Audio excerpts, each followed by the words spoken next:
뉴트 TV. 안녕하세요, 뉴트입니다. 오늘은 제가 그 항공과 영상에 많은 분들이 댓글로 질문을 많이 달아주셨어요. 그래서 이제 좀 너무 길어서 말로 표현하기가 조금 글로 표현하기 힘들었던 질문들이나 아니면 정말 많이 물어보셨던 것들을 간추려서 Q&A 영상을 만들어 봤으니까 한번 Q&A를 한번 해보도록 하겠습니다. 자, 첫 번째 질문, 이제 아연님. 키가 170에 52kg인데 어떤가요? 정말 많은 분들이 뭐 언니 저 뭐 160 몇에 몇 킬로인데 뭐 적정 몸무게가 무엇인가요? 라고 질문을 많이 해주셨는데 솔직히 뭐 165에 50이라고 기준을 뒀을 때 165에 50인 사람 10명을 딱 데려다 놨을 때 10명이 모두가 다 달라 보여요. 어떤 사람은 굉장히 말라 보이기도 하고 어떤 사람은 조금 통통해 보일 수도 있고 그렇기 때문에 그 키에 대한 몸무게는 사실 정확한 답변을 좀 드리기가 힘듭니다. 그래서 제가 볼 때는 170에 52kg면 굉장히 날씬하실 것 같아요. 그냥 대충 이제 대중적으로 봤을 때. 이 정도면 충분하실 것 같고 뭐 170에 한 50kg면 좀 말랐고 그죠? 그래서 보통 내가 남들한테 이제 뭐 말랐다, 뭐 날씬하다는 소리를 많이 듣는 편이라면 더 이상의 뭐 다이어트는 안 하셔도 될 것 같고 그냥 보통 적정 체중값 딱 봤을 때 그냥 평균적이다 라고 하시면 조금 다이어트를 하시는 게 좋고 근데 사실 이제 항공사나 항공과에서는 날씬한 사람을 선호합니다. 그래서 다이어트는 사실 필수라고 보는데요. 자기 관리를 못한다고 생각을 하시더라고요. 그래서 면접을 앞두고는 조금 체중 관리를 하시는 거를 저는 추천을 드릴게요. 그리고 두 번째 질문, 내신 등급을 질문을 해주셨는데 이것도 참 말씀드리기가 힘든 게 내신이 1등급인데 떨어지는 친구가 있는 반면 내신이 뭐 7등급인데도 합격하는 친구가 있어요. 그렇기 때문에 사실 내신은 관리를 잘 해놓으면 무조건 유리하죠. 그동안 관리를 잘 해주시고 이미 관리가 안 된 내신이라고 한다면 이제는 어떻게 할 수 없잖아요. 그러면 이제는 면접에 조금 더 치중을 해서 준비를 해보도록 하는 게 좋을 것 같습니다. 자, 세 번째. 언어 공부는 무엇을 어떻게 했는지, 언제부터 했는지라고 물어보셨는데 저는 언어를 잘하지 못해요. 지금 보시다시피 한국어도 잘 못합니다. 영어, 일본어, 중국어 다 그냥 생활 정말 기초적인 것만 할 수 있고요. 영어는 그보다는 조금 낫겠죠. 근데 그냥 영어는 고등교육까지 받았고요. 중국어는 제가 고등학생 때 차이용이라는 눈높이 학습지를 했었어요. 근데 그게 생각보다 저는 도움이 됐었고 항공과 이제 입시에서는 언어가 뭐 크게 저는 따로 한 건 없었고 이제 학교 들어가서 기초, 기본, 일본어, 중국어를 이제 공부를 했었고 학교 이제 수업에 있었고 이제 대한항공에 들어가서도 입사해서도 중국어, 일본어는 기초적으로 배웁니다. 그거는 이제 비행기 안에서 사용하는 대부분의 이제 그런 문장들을 배우게 되는 거죠. 그렇기 때문에 이제 면접을 앞두고서는 자기가 정말 잘하는 것이 아니라면 기본적으로는 영어, 일본어, 뭐 중국어 정도의 자기소개 정도는 준비를 해주시는 것도 좋을 것 같습니다.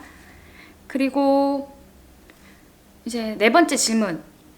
높은 곳에 가면 기가 먹먹해지는 현상을 어떻게 이겨내셨냐라고 물어보셨는데 제일 첫 번째 기본이잖아요. 발살바 방법.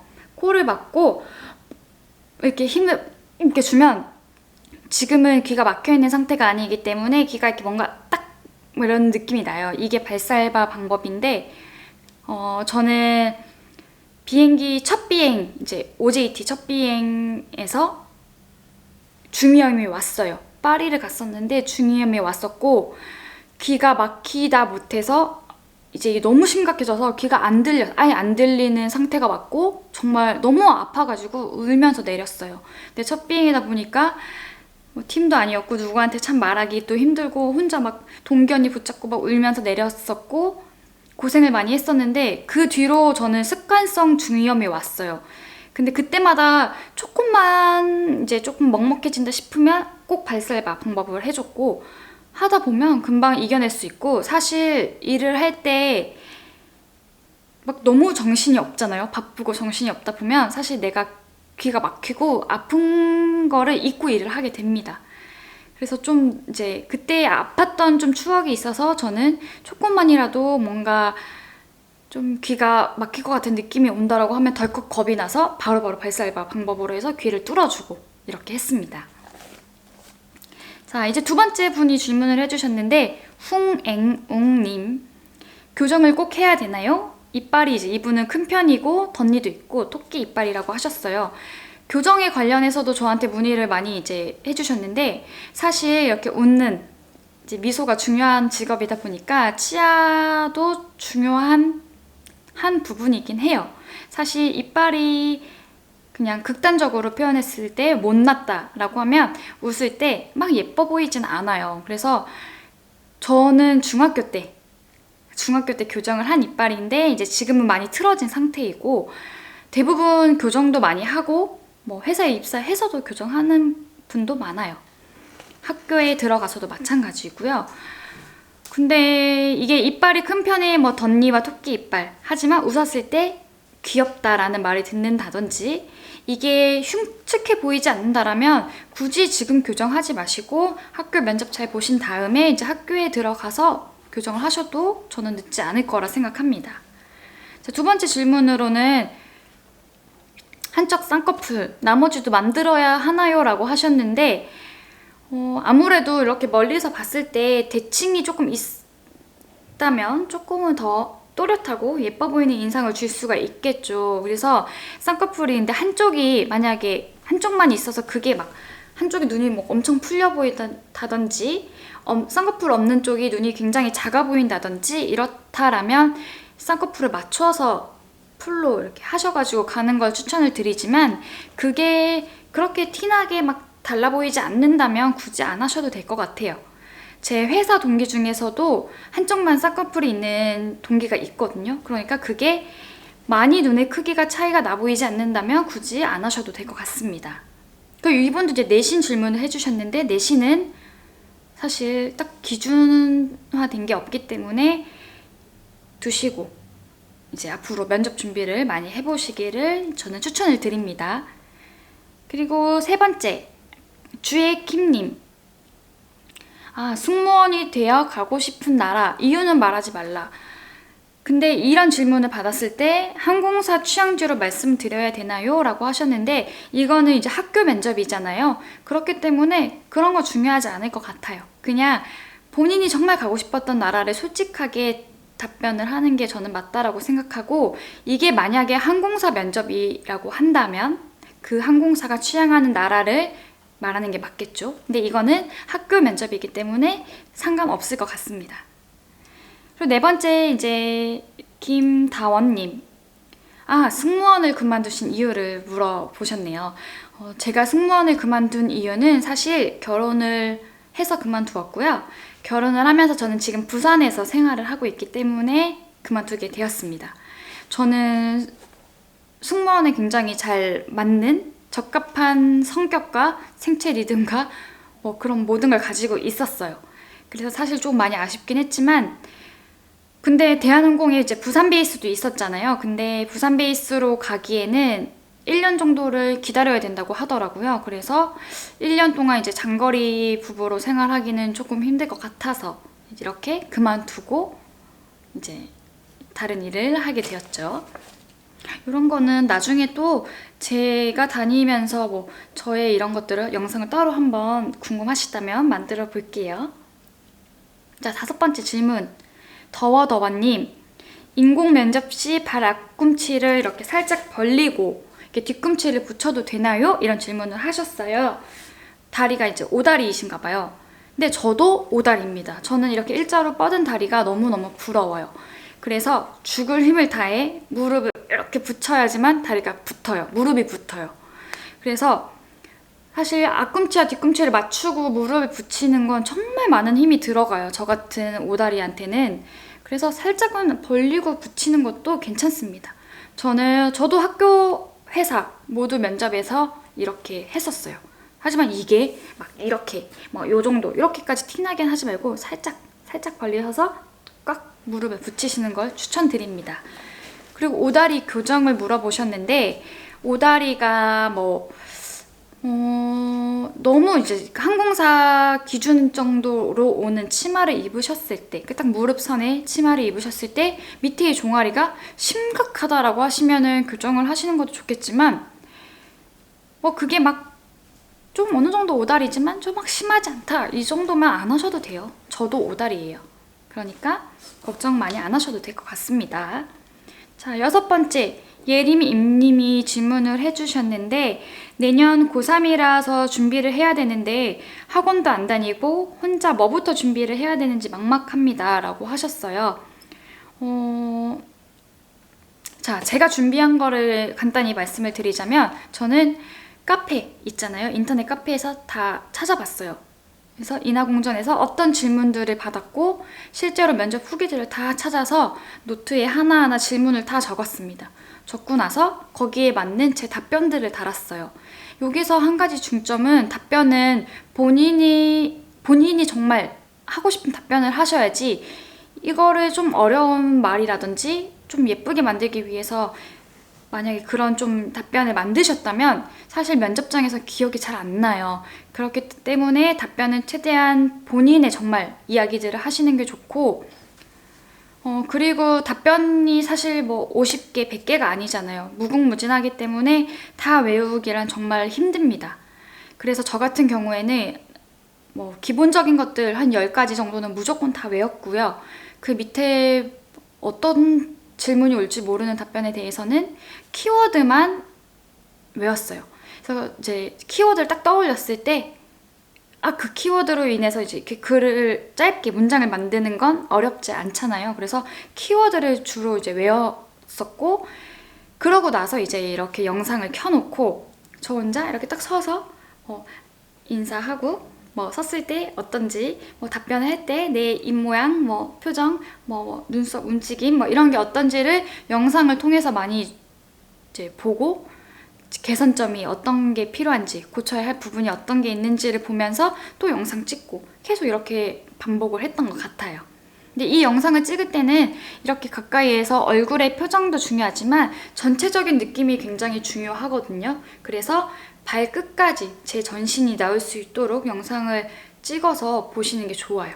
어떤 분들은 답변을 하실 때 몸을 흔들흔들 하시는 분들도 있고, 어떤 분들은 한쪽 어깨가 이렇게 막 긴장되니까 올라가는 사람도 있고, 다리를 저처럼 오다리인데 죽을 힘을 다해서 붙였지만 얘기를 하다 보니 힘이 풀어져서 점점 무릎이 떨어지는 분, 이런 분들도 있을 수 있으니까 전신 영상을 한번 찍어보시는 거를 추천드립니다.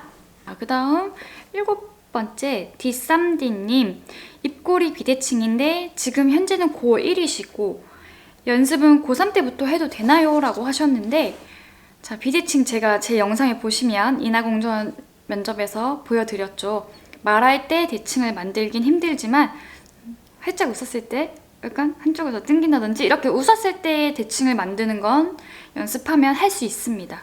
근데 사실 연습을 고3 때부터 해라 보다는, 사실 저는 지금 이미 승무원의 길을 마음에 먹었다면 지금부터 평소에 매일 하는 게 아니라 가끔씩 그냥 생각날 때마다 내 거울 볼 때마다 이렇게 웃는 연습을 하시는 것도 좋을 것 같아요. 이게 고3이 돼서 닥치고 매일매일 하는 것보다는 지금 고1인 상태부터 꾸준히 연습을 하시는 게 더 좋은 효과가 있을 거라고 생각합니다.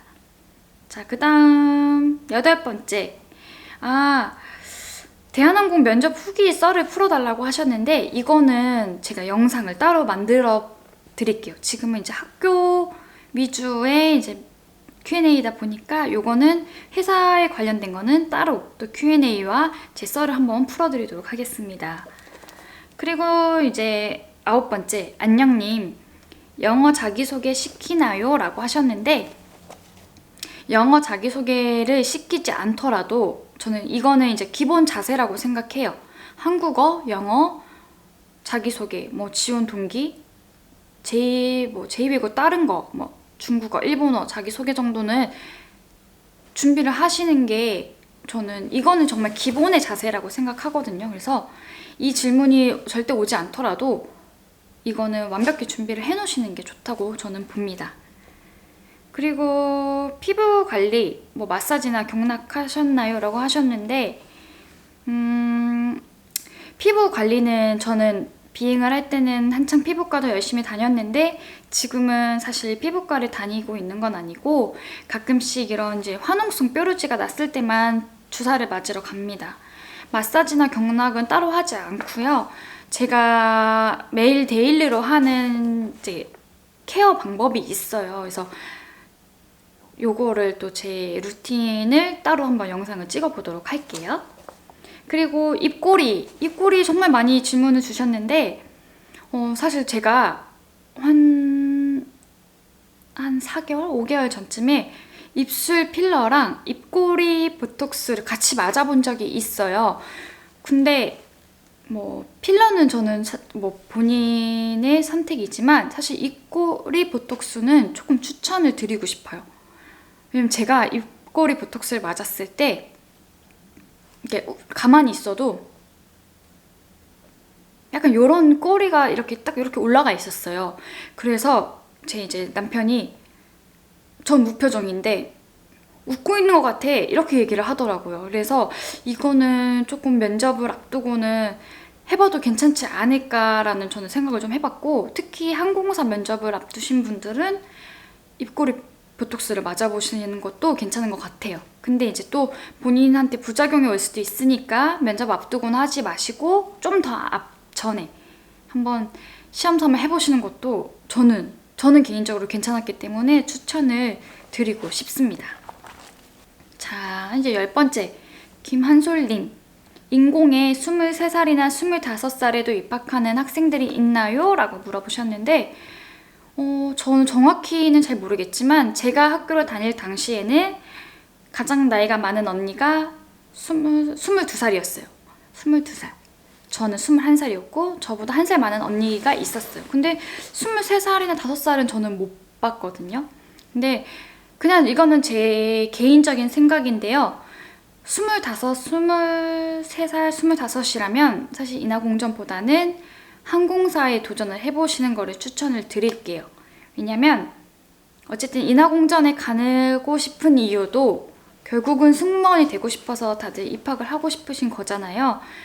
그렇기 때문에 학교보다는 회사에 먼저 도전을 해보시고 그리고 만약에 학교를 이제 뒤늦게 들어가시겠다라고 하시면, 만약에 인하공전 문턱이 너무 높다, 근데 너무 높다라고 하면 뭐 2년제 다른 대학도 많잖아요. 그런 데를 가시는 거나 다른 방법으로 해서 다른 대학교를 빨리 졸업을 하시고 이 정도 나이라면 빨리 회사에 도전을 하시는 거를 저는 더 추천을 드리겠습니다.